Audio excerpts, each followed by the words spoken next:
We moved to Medical Lake when I was 4 or 5. It's a time that should have been filled with joy. Instead, Rebekah's childhood was scarred by abuse. Her family bounced from Montana to Medical Lake to Spokane and back to Montana again. All the while, Rebekah was physically and sexually abused by a family member turned predator. I don't know, it just kind of started there. He just was very abusive. So Rebekah started reaching for ways to dull her feelings of despair. Well, my sister actually introduced me to smoking cigarettes at 9, and then I started smoking weed probably around 11. I started trying it out. Started drinking around that age too. I ran away from home after my 8th grade graduation. Rebekah fell into drugs and lived on the streets. At the age of 15, she was so desperate for a fresh start, she followed her sister to Georgia. That's where she met a 19-year-old man who would change the course of her life in a way she never dared to dream. Tall, dark, and handsome. I mean, you just had it all in a package. I mean, he was going to Georgia Tech. He had, lifetime goals. I was infatuated with him. I was also young and dumb and 15. Rebekah could hardly believe her fortune. For 6 blissful months, she was living a dream. We went to movies. We wined and dined. He took me skydiving. I mean, he just did everything with me. Now that you look back on that time, do you know he had a plan for you? Yeah. Yeah, it's kind of one of those things where you just kind of look back and you say, wow, how naive can you actually be? She remained naive until the night her boyfriend took her to a house party and shattered his spell. There were a lot of young girls like me that were there, and I never knew what we were doing, but I was just like, okay, well, whatever. And this girl was like, hey, do you want to try some ecstasy? Do you want to do this? And I was like, no. And she chuckled. She goes, you're going to need it. Her boyfriend pulled her aside and told her she and all the other girls there were to be sold for sex. When 15-year-old Rebekah told him no, he made it clear it was not her choice. I know your family and I know your niece and nephew, and I will murder them if you don't do this. You had no other choice in your mind. Nope, and he had 7 clients that night that wanted to buy me. What changed in you that night? A lot of things changed in me. Being raped 7 times, it's pretty much what it is. Her boyfriend abruptly transformed into her trafficker. And a piece of me it died.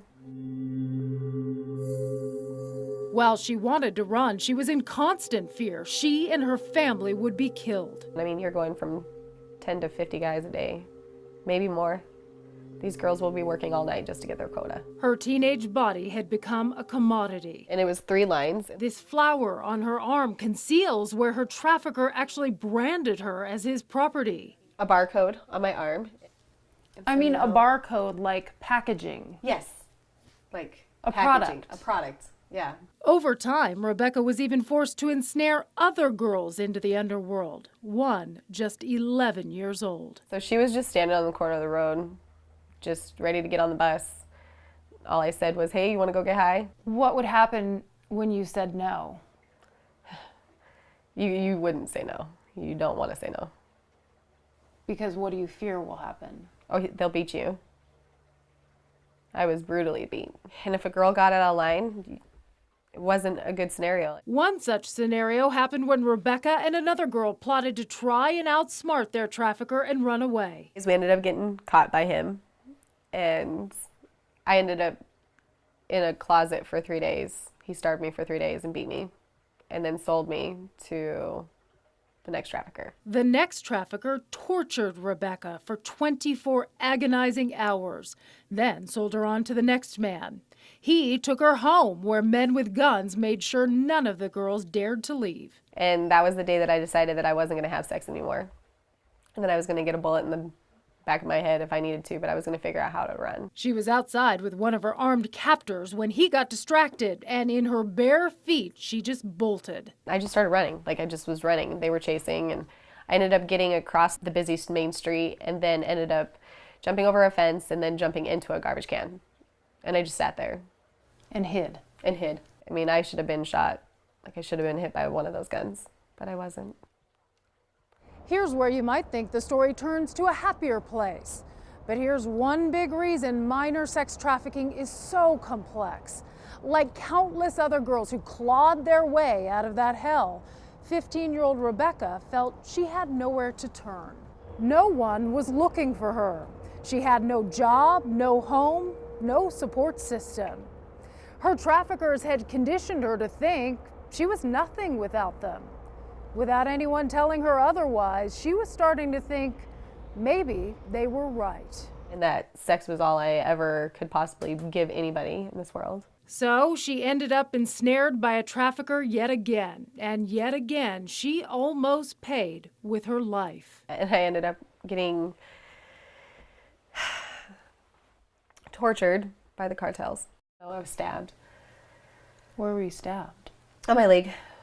And then I was stabbed up here, and then right back here. They just raped me, stabbed me, and threw me out of a moving vehicle. Would I always be a sex tool? And that's what I thought when I was lying there in the ditch.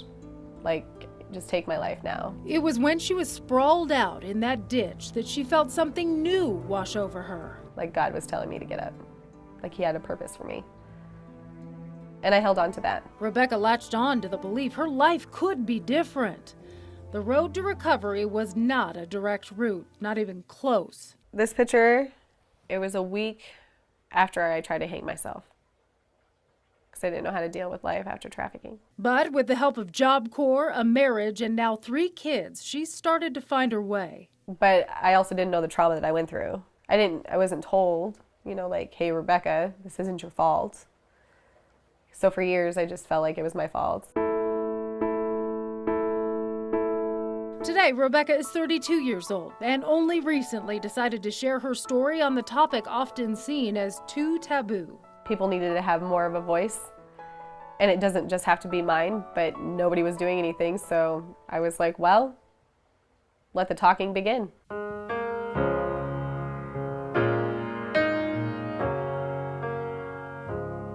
Only now has she started to grasp what happened to her was not her fault.